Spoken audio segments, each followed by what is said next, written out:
Bonjour, bienvenue dans la série sur l'énergie du vide. Alors, face aux difficultés de l'énergie du vide que nous avons vues, les théoriciens ont cherché d'autres solutions à l'accélération de l'expansion et à l'inflation, qui ont d'ailleurs des points communs, puisque c'est dans les deux cas une accélération de l'expansion, l'inflation étant juste très brève et très brutale.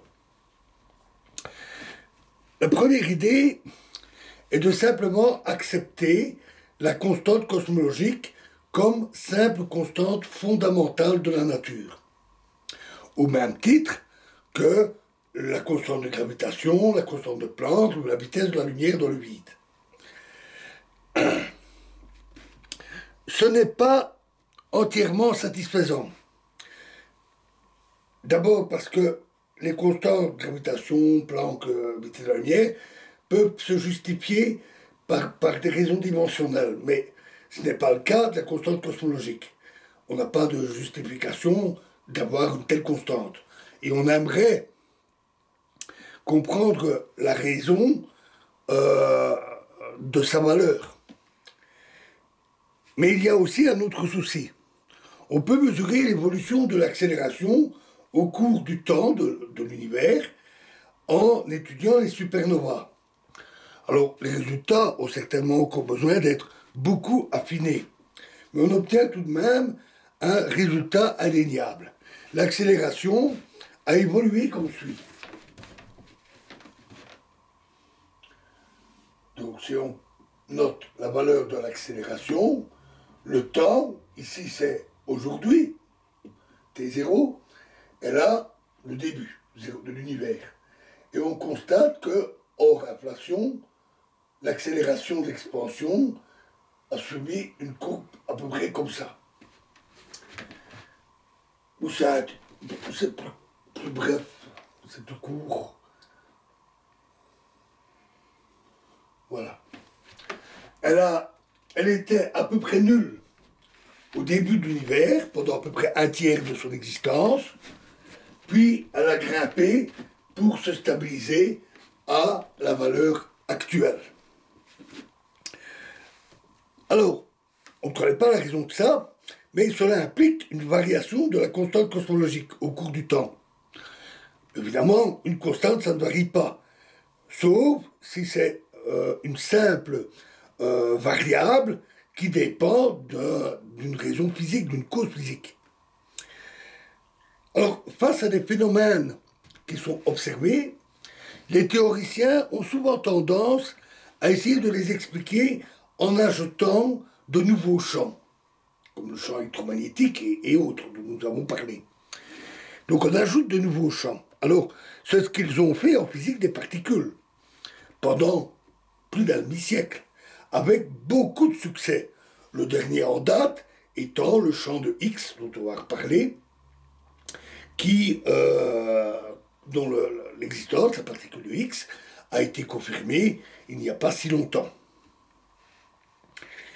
Ici aussi, ils ont tenté cette approche avec des champs au doux nom de dilatons, inflatons, quintessence, etc., censés expliquer, ou du moins modéliser, l'accélération de l'expansion, ou l'inflation, ou les deux.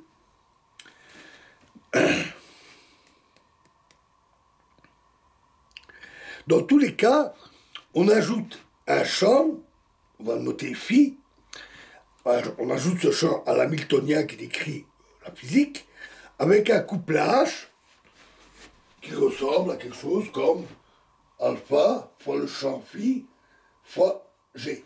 Alors, c'est un couplage comme ceux dont nous avions parlé dans le cas des champs en interaction. Ici, phi, bien sûr, c'est le champ qui est ajouté. Alpha est une constante d'interaction, une constante de couplage qui reste à déterminer. Et G, c'est la métrique de l'espace-temps, c'est le champ gravitationnel.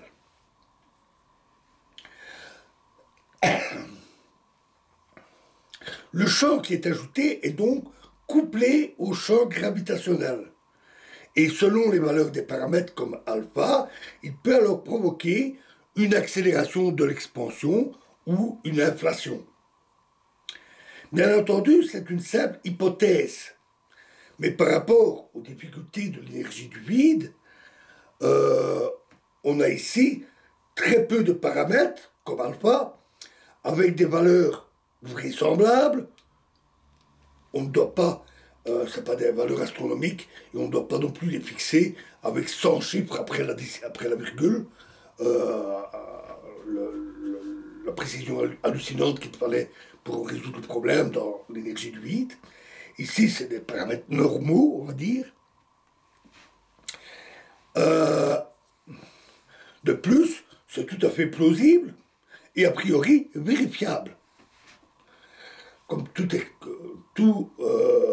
hypothèse de ce type, on peut imaginer des expériences ou des observations qui permettraient de le vérifier, du moins quand on aura sans doute beaucoup plus de données issues de l'observation de l'évolution de l'univers.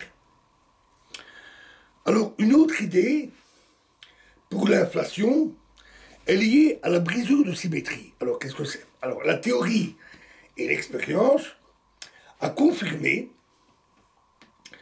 que les interactions électromagnétiques et faibles, l'interaction faible, dérivent en fait d'une seule et même interaction, qui est évidemment appelée interaction électrofaible, avec en plus un champ qu'on a ajouté, le fameux champ du boson de Higgs, dont la densité d'énergie est de la forme suivante.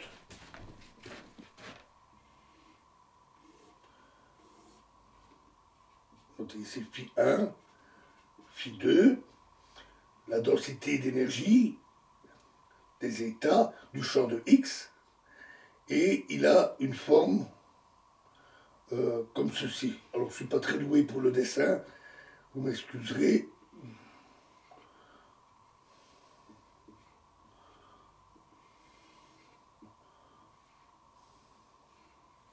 Voilà, en fait, il a grosso modo la forme d'un chapeau mexicain, c'est souvent le nom qu'on lui donne. Le potentiel en chapeau mexicain, comme on dit. Avec une bosse au centre et un creux sur le côté, autour.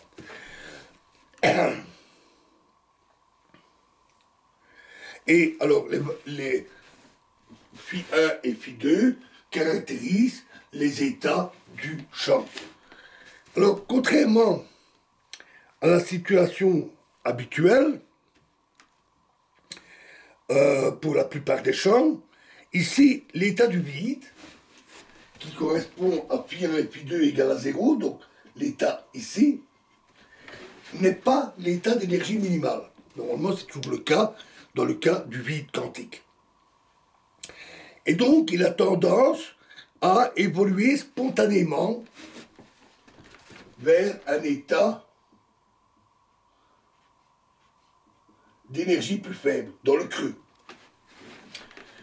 Alors la théorie montre qu'il y a tout un mécanisme dit de Higgs, avec des particules qui sont en fait un artefact théorique qui s'élimine, appelé boson de Goldstone, etc., qui va d'une part donner les masses aux particules, au départ dans l'état du champ du X vide,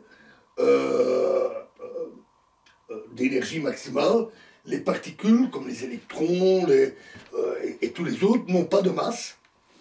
Et après la brisure de symétrie, après la descente à l'état plus stable, les particules acquièrent une masse. D'autre part, ce mécanisme provoque aussi sépare et donne une très grande différence à l'énergie électromagnétique d'une part et l'énergie faible d'autre part, qui se comportent fort différemment. Et alors, la chute, évidemment, l'état ici est très symétrique pour le vide d'énergie maximale, c'est un chapeau circulaire, on va dire, et quand il tombe, c'est dans une direction arbitraire quelconque, et donc là, on perd la symétrie d'où le terme de brisure spontanée de symétrie. On a des phénomènes analogues, on dit classiques, hein. Vous prenez un pilier bien droit, vous appuyez dessus très fort, très fort, il finit par plier, ce qu'on appelle flamber. Et il le fait dans une direction quelconque. C'est aussi un mécanisme dit de brisure de symétrie. Brisure spontanée de symétrie.